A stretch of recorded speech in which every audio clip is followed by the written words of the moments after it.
Target date funds are not good for young people, and they're not good for those nearing retirement age, and they're not good for all of the ages in between.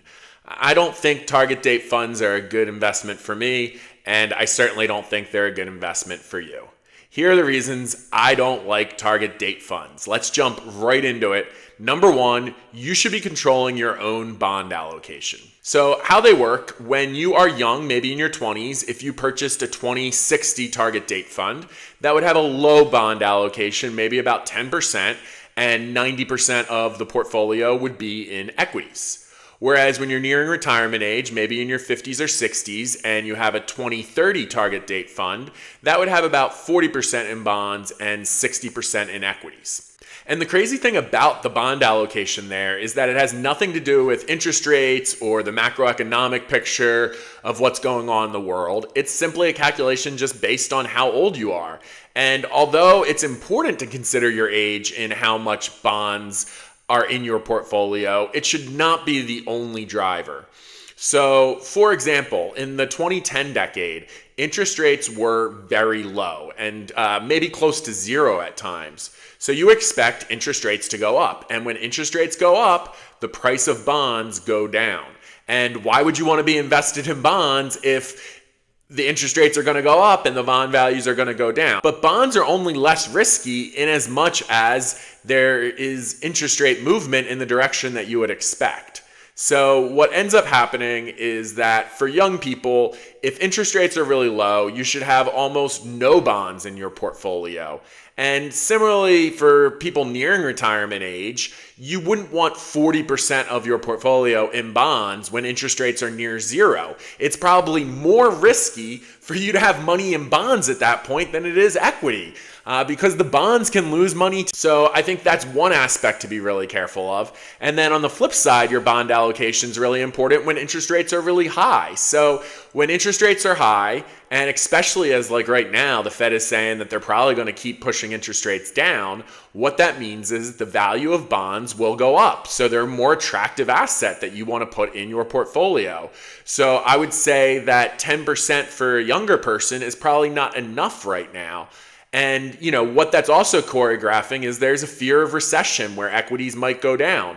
So I would say 10% is not enough at that point, and you might want 20 or 25% as a younger person in your portfolio.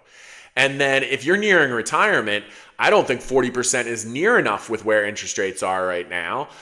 They could go higher, but again, the Fed is telegraphing that interest rates are going to go down. So I would recommend maybe 50, 60, 75% of your portfolio should be in bonds right now. And that'll protect your assets that you've built up over the last 30 years. But more importantly, all the growth that we've seen in the last year, 3, 5 years of the stock market, you want to make sure that you protect that if you're going into retirement soon. And it just doesn't seem like target date funds do that enough. All right, the second reason that I'd avoid target date funds is because the expense fees on them are too high. There's generally about 5 companies that have these target date funds. You have BlackRock, T. Rowe Price, Vanguard, Fidelity, and I think the other one is American Funds. And usually within your 401k, you only have a choice of one of those 5. And unless it's Vanguard, it's probably going to be pretty expensive. So we see here with BlackRock, it's about 0.15%. And it's kind of just silly when you will usually have a Vanguard option or an iShares option that is much cheaper. So why pay 15 points on an expense fee when instead you can pay 5 points? So we look here, there's a iShares US bond fund that's only 0.06%. And then we also see here on this other selection, that the iShares S&P fund is 3 points. So you can make your own portfolio mix. If you're young and interest rates are low, go 100% into equities. If you're young and interest rates are high, maybe go with an 80-20 split. And if you're nearing retirement age, maybe a 50-50 bond and equity split is good.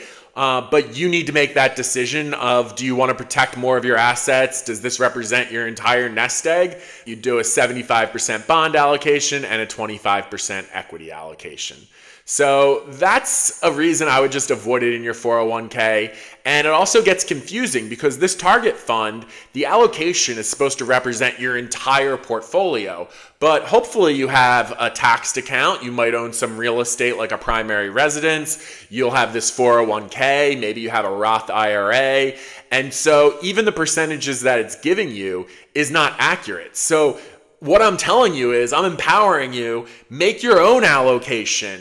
You don't need to do what the target date fund shows you because it's probably going to be wrong since everybody is in a slightly different situation.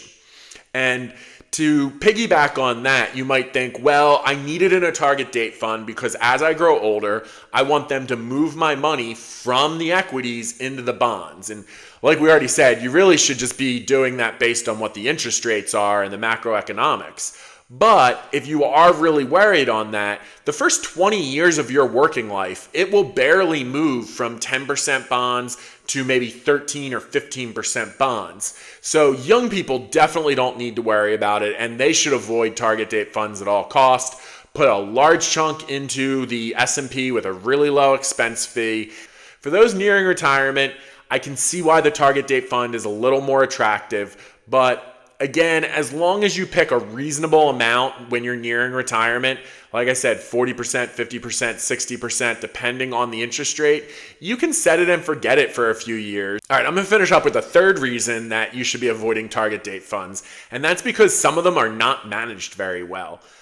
So a big part of a bond fund should be the different types of risks you take within the bond fund. So there's going to be different durations. You might have some 3-month bonds, 6-month bonds, 1 year, 10-year, 20-year, and even 30-year bonds.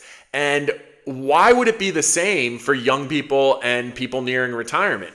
Yet you'll notice a target fund like Vanguard will just use its singular bond fund that has no specific age-based durations on those treasury notes. And then also, young people shouldn't be 100% in U.S. treasuries. They should be in some corporate treasuries and take on a little more risk. And I think that's a really silly feature of some of these target date funds, that they use the same bonds for people in their 20s, people in their 40s, and people in their 60s. So maybe I'm in my 20s and I put the 10% into a bond fund, part of my portfolio. I don't want short-term durations. I don't want 3-month notes when interest rates are 4 or 5%. I want to be in 20 and 30-year treasuries that'll be paying out for the long haul. Whereas, if you're nearing retirement, there would be good reasons to have maybe shorter durations. So I think that's a big miss on some of the target date funds, that they don't really change which bond fund you're in. And similarly with the equities, they're not going to move you into more income-based equities on some of these target date funds. So again, you're just better off doing it on your own.